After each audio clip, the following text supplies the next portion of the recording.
Tell me about the board's position in an opera company, because I think I really believe that younger opera singers need to understand the workings of an opera company from beginning to end, inside out, so that you have some idea of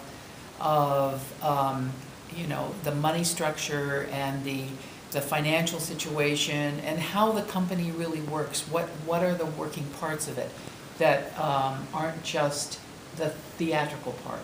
So, as president of the board of the Santa Barbara Opera Company, I would like to know what does that really entail? What are your duties, and what are the parts of the whole, you know, the whole enchilada, the working parts of it that are not artistic, you know what I mean, aren't part of performance?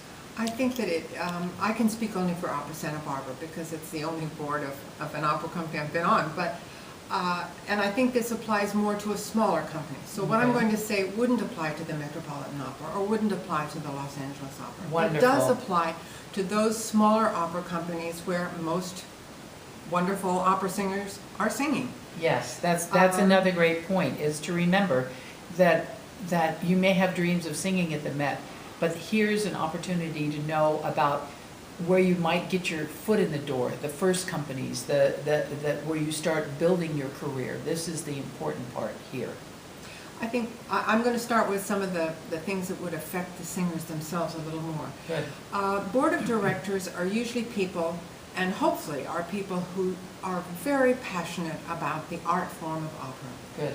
And with that goes the feeling of passion for those young singers who are committed to give up so much during the course of their early life to pursue this dream of theirs, this passion of being an opera singer. And so the board is responsible for helping, for nurturing, for being friends with, for supporting the opera singers. Now that is on a personal level. There are certainly other things that the board must do, and probably the most important is to help raise funds for the opera company. So there is almost a single-mindedness sometimes that we have to make this money, because as most of singers know, or maybe they don't know, only less than 30%, 28% of the revenue earned by any opera company is earned from ticket sales. Okay, So well there you go. I mean, these are the important things for you to understand. Happening, and that's not how this works. It is definitely a business. So Let me say one more thing about it. For young singers, this is a very small world, this opera world. And if a singer is perhaps in some ways very difficult, people tend to shy away from it. And the world is small. We all go to productions all over. We talk. There's a huge networking process. yes. And it's better to be on the safe side and be a really good colleague. Yes. To be a really sincere person. That doesn't mean you grovel or anything. It means that you become an integral part of the production as a singer. Right, right. And you all work toward the end of a really fine production. Yeah, like Which you just again, had Well, like here. we just I mean, had it in was Santa Barbara. Fabulous, fabulous. And every one of the singers who was involved had a total and complete commitment to the health of that particular production. Yes, there were no divas, there was no bickering, there was no nothing, and they were all working as a team. And they each represented their personal brand, which I'm always talking about, which I think is key and very important for young singers, because if you don't have a personal brand that is, you can play it in any role that you want to be in your life, whether you're a sister, mother, singer, whatnot, it's consistent. And so you're congruent on the inside, makes you consistent on the outside.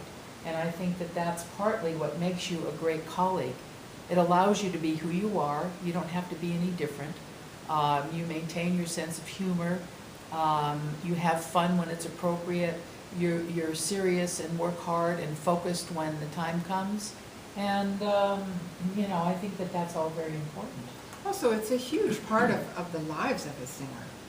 I mean, you spend 5 weeks, 4 weeks, depending on the time frame, sometimes as little as 3 weeks, but it has to become your family, otherwise you would be terribly frustrated.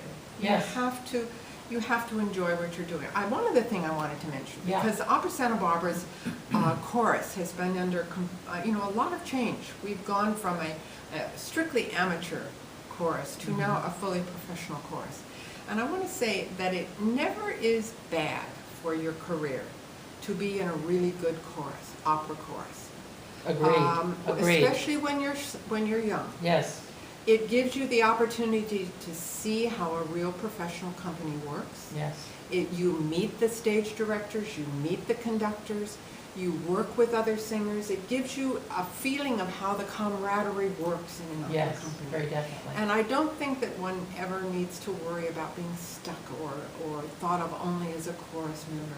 No, I don't think that's On this true at level. all. On this Yes, level. yes. If you're in the Met Chorus, for example, then that is a career because they get paid a lot of money and the scheduling is you have no other chance to do anything else. It's the job.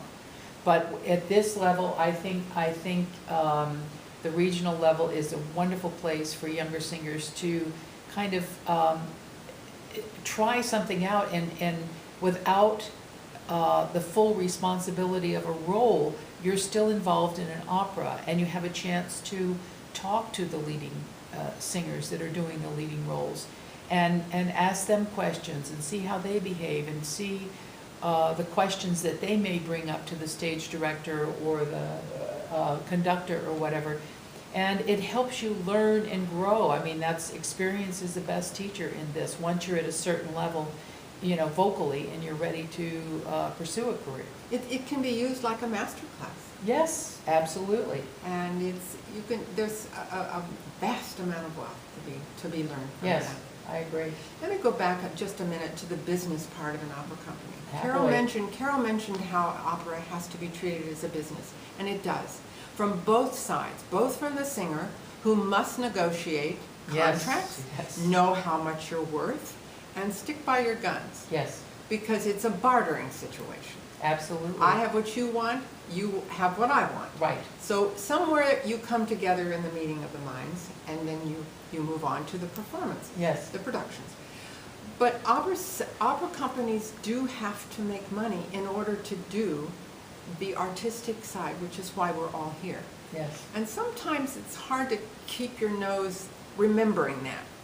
But I have to say that in today's market, it is a constant struggle for opera companies to maintain the financial success that they must have in order to keep the doors open. Yes. So there is this element, and sometimes perhaps board members seem focused on the money, and the reason is because we all love opera so much. We Yes. want it to be a success, and we want it to be there tomorrow and for our children and our grandchildren, so that all of these young singers have a place to sing. And so it's a mixed bag, and we all do the best we can. Absolutely. Joan, thank you so very much. You're wonderful. My Yes, dear friend. Yes, yes, yes. Mm. Yes, thank you.